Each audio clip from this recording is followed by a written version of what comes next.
যদুবংশ ধ্বংস হয়েছিল মা ওই প্রভাস নদীর তীরে। যখন এই 56 কোটি যদুবংশ সবাই বড় হয়, পরিপূর্ণ যৌবন বয়স, তখন তারা ধরাকে সরা জ্ঞান করতে শুরু করে। গুরুজনকে মান্য দেন না, সম্মান করে না। এই 56 কোটি যদুবংশের মধ্যে একটি ছেলে যার নাম হচ্ছে শাম্ভ, দেখতে অনেকটা মেয়েদের মতো। তার পেটে একটা কড়া বেঁধে বনে জঙ্গলে ঋষিমুনিদের কাছে নিয়ে গেছে। কেন? ঋষিমুনিকে পরীক্ষা করতে চান যে তাদের সাধনা কতটুকু সঠিক। তাই ঋষিমুনিকে পরীক্ষা করার জন্য যখন তাকে নারী সাজিয়ে নিয়ে গেছে, এই যে অমনিবা যুগ যুগ ধরে সাধনা করছো, একটু বলো না এর গর্ভে কে জন্ম নেবে? মুনিবর সবই জানতে পারছেন, বারবার বলছে তোরা ঘরে ফিরে যা, আমাদের সাধনায় বিঘ্ন ঘটাস না। কিন্তু কে শোনে কার কথা? তারা কোনো রকমেই সেখান থেকে সরছে না, বারবার বিরক্ত করছে মুনি ঋষিকে। মুনিবর বলছে দেখ বালক, তোরা ঘরে যা, আমাদেরকে এইভাবে বিরক্ত করিস না, আমাদের সাধনা করতে দে। কেন? ও এই তোমাদের সাধনা? তোমরা বলতে পারছো না যে এই নারীর গর্ভে কে জন্ম নেবে? সঙ্গে সঙ্গে মুনিবর বলেন তবে শোন, বারবার বিরক্ত করছিস যখন, তবে শুনে যা, এর গর্ভে যে জন্ম নেবে এর হাত দিয়ে তোর এই 56 কোটি যদুবংশ ধ্বংস হবে। এই কথা শুনে সবাই ঘরে চলে গেল মা। ঘরে যাবার পর ভগবান কৃষ্ণ, মানে ওই যে কড়াটা বেঁধেছিল গর্ভে, ওই কড়াটা কিন্তু একটি ফাল হয়ে প্রসবিত হলো। আর সেই ফালটাকে নিয়ে যেই না গোবিন্দের কাছে গেছে, গোবিন্দ সেই ফালটা দেখে তার আর বুঝতে বাকি নেই।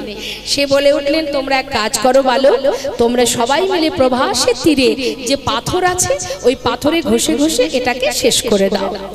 তখন সবাই মিলে ওই পাথরে ঘষতে শুরু করেছে।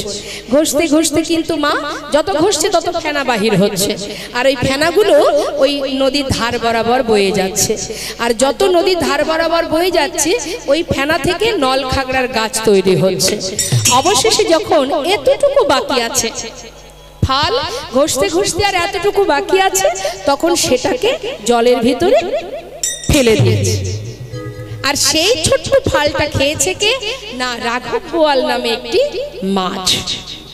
যখনই সেই মৎস্য ওই ফালটা সেবা করেছে, তার মধ্যে হঠাৎ ওই ধীবরেরা মাছ ধরে না, এই ধীবরেরা যে জাল ফেলেছে ওই রাঘব বোয়াল মাছটা জালে পড়েছে। রাঘব বোয়ালকে তুলে নিয়ে যখন কর্তন করেছে, তার পেটের ভিতর থেকে সেই ফালটা বেরিয়ে এসেছে। এবার ধীবরেরা ফাল দিয়ে কি করবে? তখন সেই ফালটাকে নিয়ে জঙ্গলে ছুঁড়ে ফেলে। আর সেই ফালটা কুড়িয়ে পেল কে? দেখুন ভগবানের কি লীলা, সবই কিন্তু মা পরিকল্পনা। হ্যাঁ, কল্পনা করেই রেখেছেন ভগবান। ওই ভগবান ওই ফালটা পেয়েছে কে? জরা নামের ব্যাধ। এই জরাকে রাম অবতারে প্রভু রামচন্দ্র যখন মা সীতাকে উদ্ধার করতে যান, সেই সময় বালিকে হত্যা করেছিলেন পিছন থেকে তীর দিয়ে, বিনা যুদ্ধে তাকে হত্যা করেছিল। কিন্তু বালির পুত্র অঙ্গদ সেটা জানতেন না। যখন মা সীতাকে উদ্ধার করার জন্য প্রভু রামচন্দ্রকে এই অঙ্গদ অনেকভাবেই সাহায্য করেছিলেন, বিভিন্ন ভাবে তাকে সহযোগিতা করেছিলেন। তাই ভগবান প্রভু রামচন্দ্র বলেছিলেন, অঙ্গদ তুমি যেভাবে আমায় সেবা দিয়েছো আমি সন্তুষ্ট, তুমি আমার কাছে বর চেয়ে নাও। তখন সেই অঙ্গদ ভগবানের কাছে চেয়েছিলেন, হে প্রভু, জানি না বিনা যুদ্ধে কে আমার পিতাকে হত্যা করেছিল, পিছন থেকে তীর ভেদ করে যে আমার পিতাকে হত্যা করেছিল, আমার এটাই চাওয়া তোমার কাছে, হে প্রভু, আমিও যেন তাকে প্রাণে মারতে পারিনি। তাই গৌর হরি বল হরি, আমিও যেন তাকে মারতে পারি, যে আমার পিতাকে হত্যা করেছে আমিও তাকে হত্যা করতে চাই। এই কথা শুনে ভগবান বললেন, তথাস্তু, তোমার মনোবাঞ্ছা পূর্ণ হবে। তাহলে ভাবুন মা, ভগবান কোনো কর্ম করে যদি তার সাজা সে নিজে গ্রহণ করেন, সে তো ইচ্ছাকৃত করেননি, তার পিছনে তো কারণ ছিল, আমরা সবাই জানি। তথাপিও তিনি জীবকে শিক্ষা দিলেন, রে জীব, জানতে হোক আর অজান্তে হোক, পাপ যদি কেউ করে থাকে সাজা তো তাকে পেতেই হবে। ভাববেন না অজান্তে কিছু করলে তাতে পাপ হয় না, ভুল কথা। অজান্তে কোনো কর্ম করলে, ভুল কর্ম করলে তারও পাপ আছে। আপনি অজান্তে যদি আগুনে হাত দেন, আগুন ছাড়বে? যার যেটা ক্রিয়া সে কিন্তু দেখা দেবেই দেবে। এবার কি হলো, সেই যে বালিপুত্র অঙ্গদ, যে কিনা দাপর যুগে জরা নামের ব্যাধ, তার কাজ কি পাখি ধরা, বনের ভিতরে পাখি ধরে, পাখি মারে। এবার ওই ছোট্ট ফালটাকে পেয়ে তীরের আগায় সুন্দর করে বিধে রেখেছে। কেন? এটা দিয়ে পাখি মারতে সুবিধা আরো বেশি। তাই সেই তীরটাই মেরেছিলেন ভগবান যজ্ঞ সম্পন্ন করবার পর নিম্ন বৃক্ষের ডালে ছিলেন বসে, আর তার চরণটা নিচে দুলছিল। মাছরাঙা পাখি ভেবে যখন সেই ব্যাধ তীর ভেদ করে, ভগবান তখন ভূমিতে পতিত হন। তাই গৌর হরি বল, হরি বল। আরো অনেক কারণ আছে মা, বিভিন্ন কারণের জন্যই তার এই যজ্ঞ। তা এবার দেখুন, ভগবান কৃষ্ণচন্দ্র যখন বৃন্দাবন থেকে যাত্রা করেন, চলে যান কোথায়? দ্বারকায়। চলে যাবার পর বৃন্দাবনের কি অবস্থা আমরা একটু পদাবলীর মধ্যে দিয়ে শ্রবণ করব। হ্যাঁ, শ্রীমতী রাধারানী আমার ক্ষণে চৈতন্য, ক্ষণে অচৈতন্য, শত বৎসর হারা হয়েছেন রাধারানী। একটা কথা মাথায় রাখতে হবে মা, ভগবানকে যারা ভালোবাসেন, ভগবান কিন্তু তাদের পদে পদে আঘাত দেন। সে কথা শুনে যদি আপনারা ভাবেন তাহলে আর ভালোবাসবো কেন, কষ্টই যদি পাই। ভগবান বললেন, যে করে আমার আশ আমি তার করি সব নাশ। সব নাশ মানে আমাদের ভিতরে লোভ, লালসা, কামনা, বাসনা, চাওয়া পাওয়া, অহংকার। অহংকার তো শুধু অর্থে হয় না, বিভিন্ন রকমের অহংকার আছে। পাণ্ডিত্যের অহংকার, অর্থের অহংকার, রূপের অহংকার, তা সমস্ত রকমের অপরাধমূলক আমাদের ভিতরে যা কিছু আছে সেগুলো একটু একটু করে নাশ করে দেন যদি কেউ ভগবানের শরণাপন্ন হন। তাই প্রভু বললেন, যে করে আমার আশ আমি তার করি সবে নাশ, তথাপিও যে না ছাড়ে আমার পাশ, আমি হই তার দাসানুদাস। তাই গৌর হরি বল। আজ ভগবান কৃষ্ণচন্দ্র তিনি বৃন্দাবন থেকে যাত্রা করার পর শ্রীমতী রাধারানী আমার সখী বেষ্টিত হয়ে মৃত্তিকার উপরে নয়নের জল দিয়ে মৃত্তিকা ভিজিয়ে তার উপরে কৃষ্ণ মূর্তি অঙ্কন করছেন। তা কিভাবে অঙ্কন করছেন আমরা পদের মধ্যে দিয়ে শুনবো মা। হ্যাঁ, দেখুন কিভাবে ছবি আঁকছে গোবিন্দের রাধারানী। এখানে অনেকেই আছেন যারা চিত্র অঙ্কন করেন, ওইদিকে হাত তুলে দেখায়। চিত্র অঙ্কন করেন কে? ছবি আঁকে কে? আচ্ছা বেশ, কি বলছে পদাবলিতে? আহা কৃষ্ণ কৃষ্ণ বলি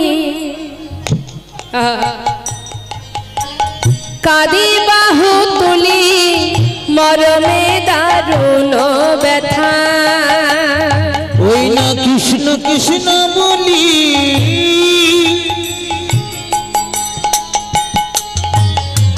কাঁদে বাহু তুলি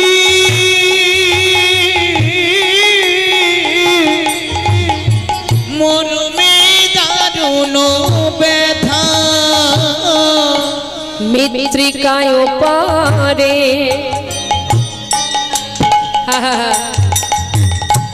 মূর্তি আঁকিয়া দেখো কহে তার শনে কথা। মৃত্তিকার উপরে মূর্তি আঁকিয়া কহে তার শনে কথা। বলি একবার বধূ তুমি কথা বলো, বলি একবার বধূ তুমি কথা বলো। ফিরে আসো কিবা নাইবা আসো, শুধু একবার বধূ কথা বলো। ফিরে আসো কিবা হরি বল।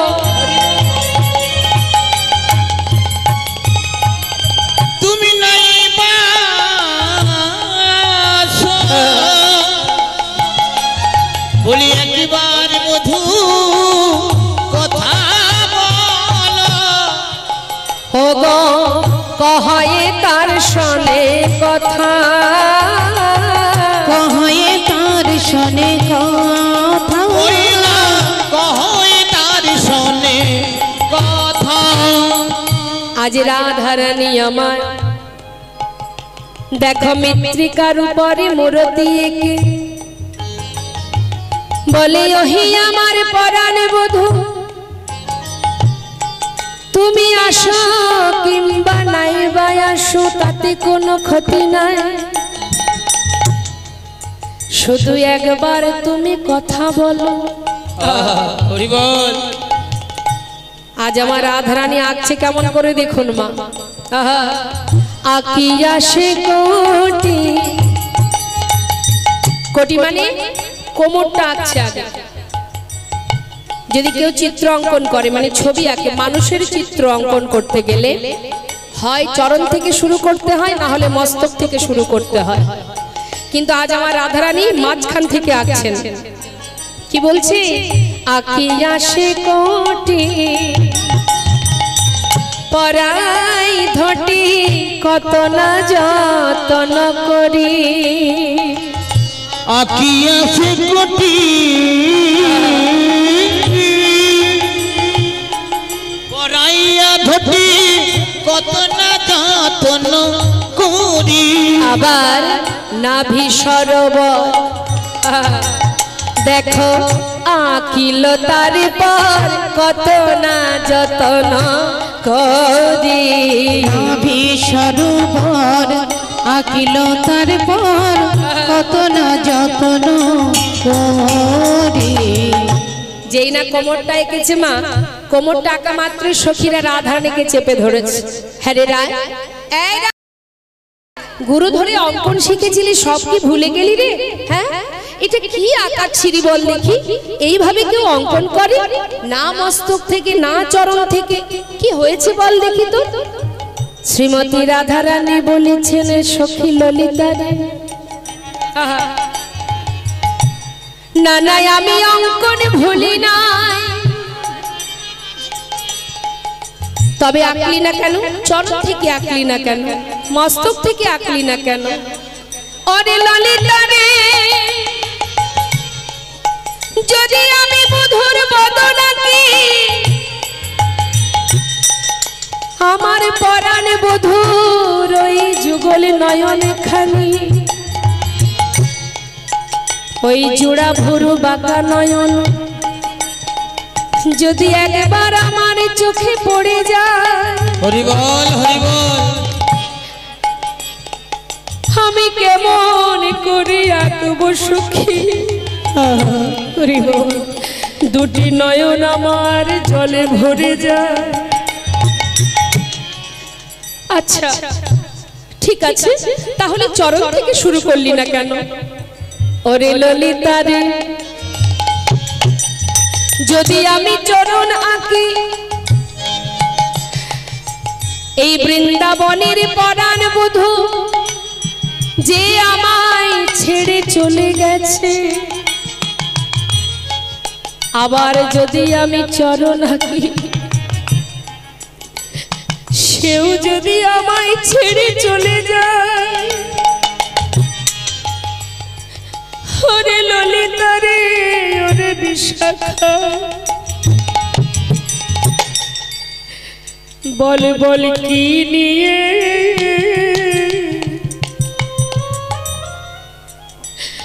এই ব্রজে রইব বল কি নিয়ে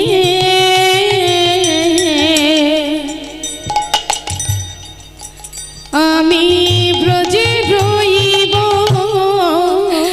চরণ দিলে যদি বধূ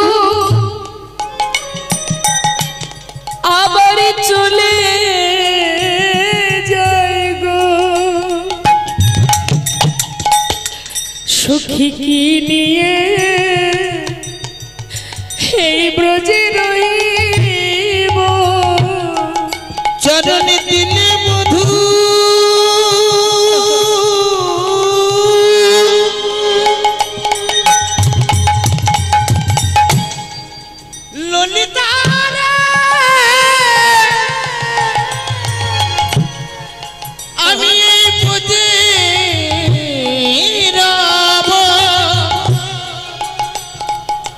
আমি কি নিয়ে হরি বল। সখীরা বলে উঠলে রাধে রাধে, তোর মতো ভজন তোর মতো সাধন কে বা জানে সখী। আজ আমার রাধারানী বলছে সখী ললিতা রে, আমার বধূ আসুক কিংবা নাই আসুক, ভালোবাসুক কিংবা নাই বাবাসুক, আমার কোনো দুঃখ নাই।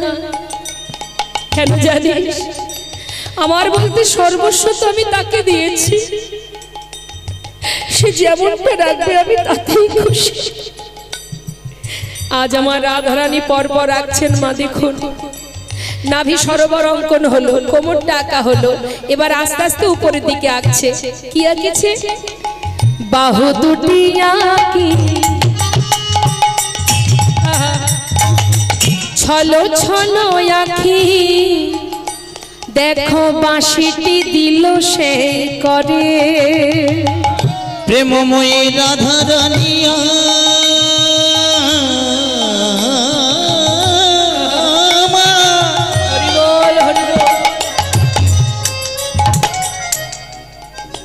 তার প্রাণনাথের ছবি অঙ্কন করে।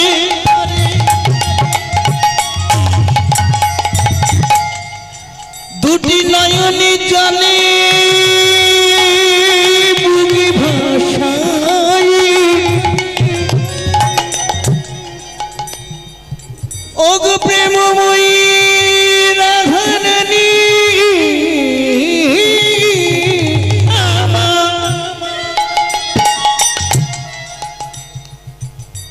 তার প্রাণনাথের ছবি অঙ্কন করে গো,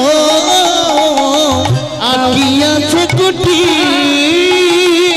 ওগো বাহু দুটি আঁকি ছলো ছলো আঁকি, বাঁশিটি দিল সেই করে।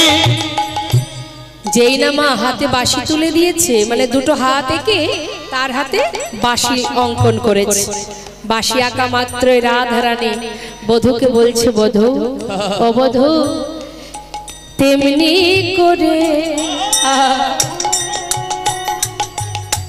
একবার বাজাও বাঁশি, তেমনি করে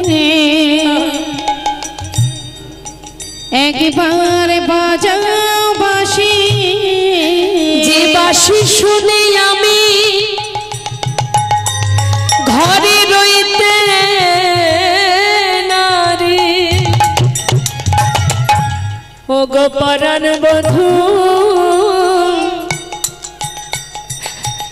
তেমনি করে একবার বাজাও বাঁশি। যে বাঁশি শুনি হরি বল হরি বল। আমি ঘরে রইতে নারী, বন্ধু তেমনি করে একবার বাজাও বাঁশি। কণ্ঠ কুম্ভ কিবা অনুপম শোভা আঁকিল পরে পরে, কুম্ভ কিবা অনুপম শোভা আঁকিল তার পরে পরে। কণ্ঠ পর্যন্ত আঁকা হয়েছে মা, বাকি রয়েছে বদনখানি। দেরি না করে রাধারানী আমার এবার বদনটা অঙ্কন করেছেন। আর অঙ্কন করা মাত্র নিজেকে আর স্থির রাখতে না পেরে যে মৃত্তিকার উপরে বধূর বদন অঙ্কন করেছে, সেই অঙ্কনের মানে বধূর বদনের উপরে নিজের বদনটা রেখেছেন।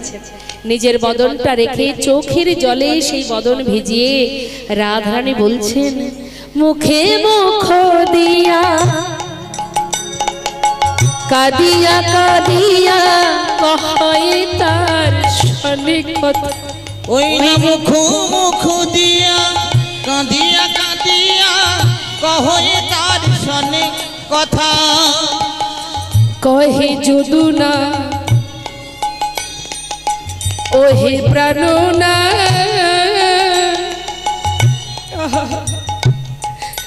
দেখো গো রাধার ব্যথা কহে যদুনাথ ওহে প্রাণনাথ দেখো হে রাধার ব্যথা তুমি একবার এসে দেখে যাও গো তুমি একবার এসে দেখে যাও গো আমাদের রাধা রানী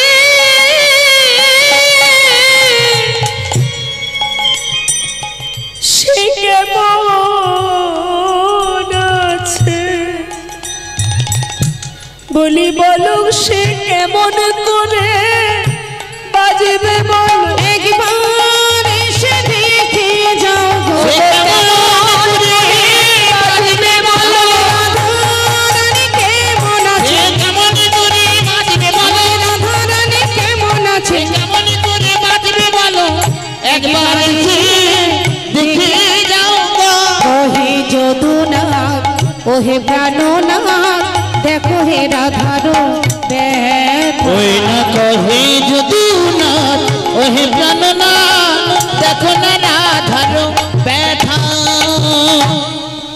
সমস্ত বৃন্দাবনে কৃষ্ণ হারা হয়ে পাগল পাগলিনীর ন্যায় সকলে আর্তনাদ করছে, সকলে কাঁদছে।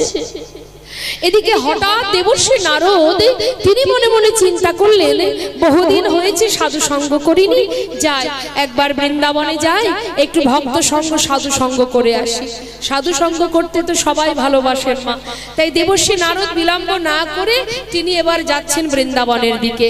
এখন বৃন্দাবনে তো শোকাহত সবাই, সকলেই শোকে কাতরে এমন ভাবে কৃষ্ণ বিরহে সবাই পাগল হয়ে আছে। একটা বিরহের একটা তাপ আছে মা, সেই বিরহের তাপ দেবর্ষি নারদ যখন যাচ্ছে তার অঙ্গে এসে লাগছে সেই তাপ।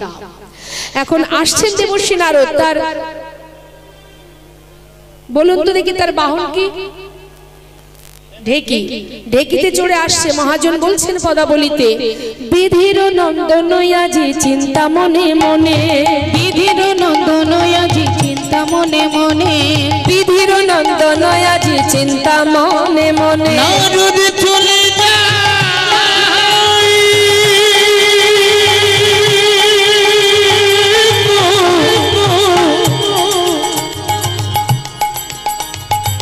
ওই বৃন্দাবনের পথে,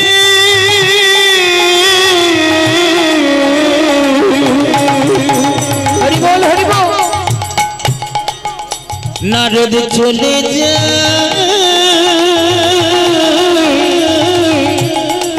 চলে যায় হে হে হে হে হে বিধির নন্দন আজি চিন্তা মনে মনে, কোথারহু কৃষ্ণ ভক্ত হেরিব নয়নে, কোথারহু কৃষ্ণ ভক্ত হেরিব নয়নে, কোথারহু কৃষ্ণ ভক্ত হেরিব নয়নে, এত চিন্ত দেবী ঋষি ঢেকিতে চড়িয়া, এত চিন্ত দেবী ঋষি ঢেকিতে চড়িয়া, এত চিন্ত দেবী ঋষি ঢেকিতে চড়িয়া, এত চিন্ত দেবী ঋষি ঢেকিতে চড়িয়া, দেখিতে দেখিতে যাই উল্লসিত হইয়া, দেখিতে দেখিতে যায় উল্লসিত হইয়া, দেখিতে দেখিতে যাই উল্লসিত হইয়া, আনন্দ ধরে না আনন্দ ধরে না, আনন্দ ধরে না, আনন্দ ধরে না, বলো ভক্ত সঙ্গ পাবে বলে আনন্দ ধরে না, ভক্ত সঙ্গ পাবে বলে আনন্দ ধরে না, আজ সাধু সঙ্গ করবে বলে আনন্দ ধরে ওই না সাধু সঙ্গ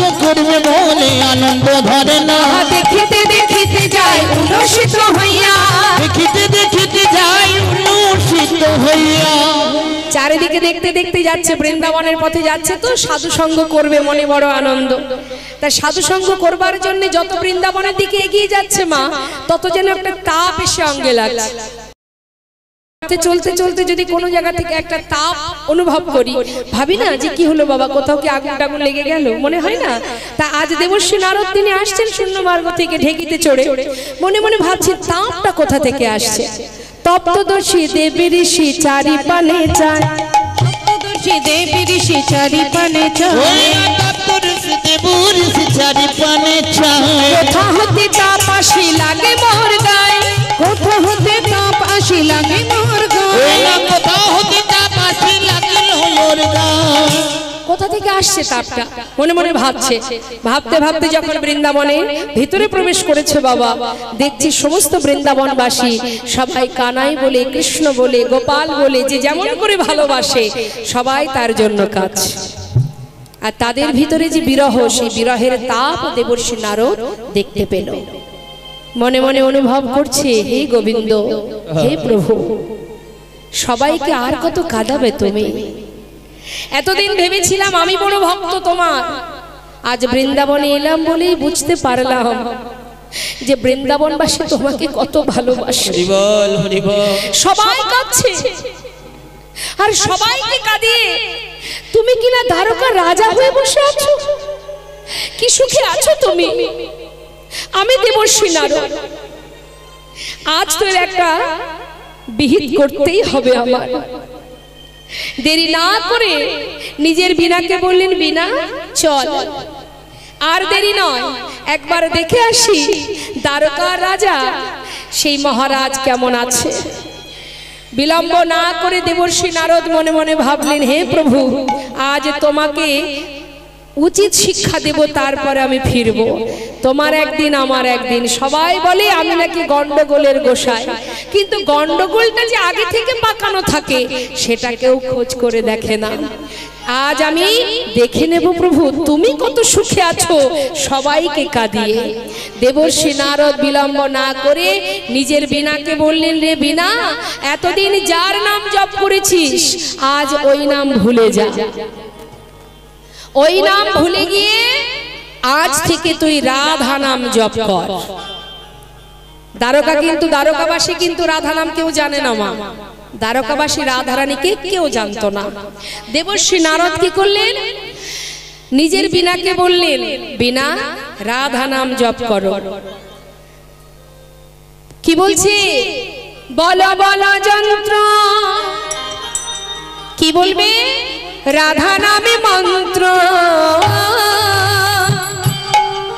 বলো বলো যন্ত্র ওই রাধা নামে মন্ত্র জাগে যোগ্য ব্রত পূজা কিছু নাহি বলো বলো যন্ত্র রাধা নামে মন্ত্র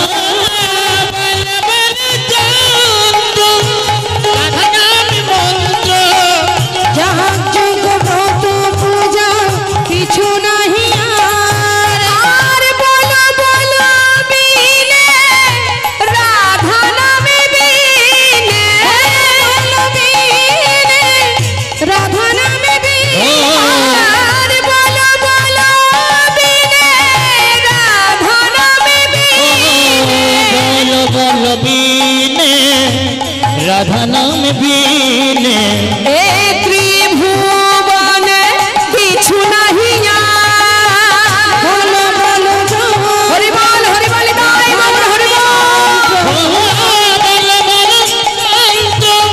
রাধা নাম মন্ত্র যাহা যোগ ব্রত পূজা কিছু নাহি বল বল যন্ত্র রাধা নাম মন্ত্র জাগে যোগ ব্রত পূজা কিছু নাহি মনের আনন্দে দেবর্ষি নারদ বিনাতে রাধা নাম জপ করতে করতে দ্বারকাভিমুখে যাত্রা করলেন যাচ্ছে আমরাও যাব ওমা আজ শুধু দেবর্ষি নারদ কেন রাধা নাম নিয়ে যাবে আমরাও তো যাচ্ছি লীলার সাথে সাথে যাচ্ছি না লীলা শ্রবণ করছি মানে কি লীলার সাথে সাথে আমরাও তো যাচ্ছি তাহলে শুধু দেবর্ষি নারদ কেন আমরাও রাধা নাম দ্বারকায় নিয়ে যাব কেমন সবাই মিলে একসঙ্গে দু হাত তুলে দেখবে হাত তুলুন প্রত্যেকে তুলবেন হাত কিন্তু নামাবেন না কেমন কই দেখি ওমা একটা হাত আরেকটা হাত কোথায় আছে ও জপের মালা ওর সমস্যা কোথায় তুলুন দেখি হ্যাঁ দু হাত তুলুন বেশ এবার হাত নামাবেন না হাতে তালি দিয়ে সবাই মিলে আশ্রয় তত্ত্ব রাধা নাম জপ করবেন কেমন প্রত্যেকে ফাঁকি দেবেন না তুলুন তুলুন এখনো কিছু কিছু হাত বাকি আছে কই দেখি কার কার হাত আছে একটু দেখি ও মা আপনি সামনে বসে হাত তুললেন না? হায় হায়, তুলুন তুলুন। হ্যাঁ এবার আমরা সবাই যাচ্ছি দ্বারকায়। কেমন? সবাই মিলে রাধা নাম গাইতে গাইতে যাব। রাধে রাধে রাধে রাধে রাধে রাধে বল,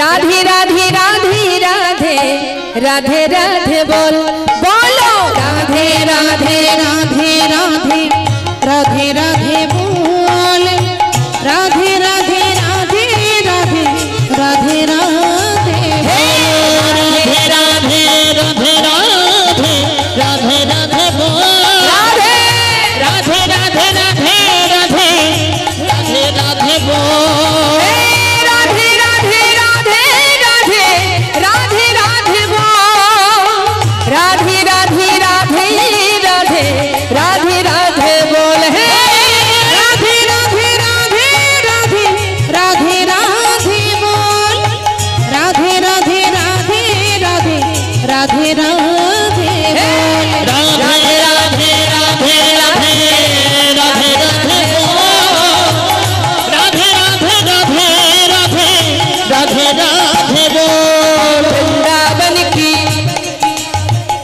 জোরে জোরে বলতে হবে, শুনতে পাচ্ছি না আমি। বৃন্দাবন কি, যমুনা মাই কি, রাধা কুণ্ড কি। পিছন থেকে একটু গলা ছেড়ে, হ্যাঁ সবাই মিলে উচ্চ স্বরে দেখি, দু হাত তুলুন, দু হাত না তুললে হবে না। বৃন্দাবন কি, যমুনা মাই কি, রাধা কুণ্ড কি, শ্যাম কুণ্ড কি। একটুখানি বাকি আছে, মানে 12 আনা হয়েছে, 4 আনা বাকি। কষ্ট হচ্ছে? কষ্ট হচ্ছে না তো? বাবা বাবা, এতটুকু যেন জড়তা না থাকে হরিনামে। সবাই মিলে আর একটু জোরে, হ্যাঁ রাধে। বৃন্দাবন কি, যমুনা মাই কি, राधा कुंड की, श्याम कुंड की, गोविंद कुंड की, बिलासवान की, मधुबान की, निधुबान की, भंडीबान की, मोहनबान की, माधवीबान की, लोहबान की, तम्रबान की, तमालबान की, केशी घाट की, वंशीबाट की, आगे पीछे दाहिने बाएं, बोल बोल में ऊपर नीचे, बोलो राधे राधे राधे राधे राधे राधे बोल।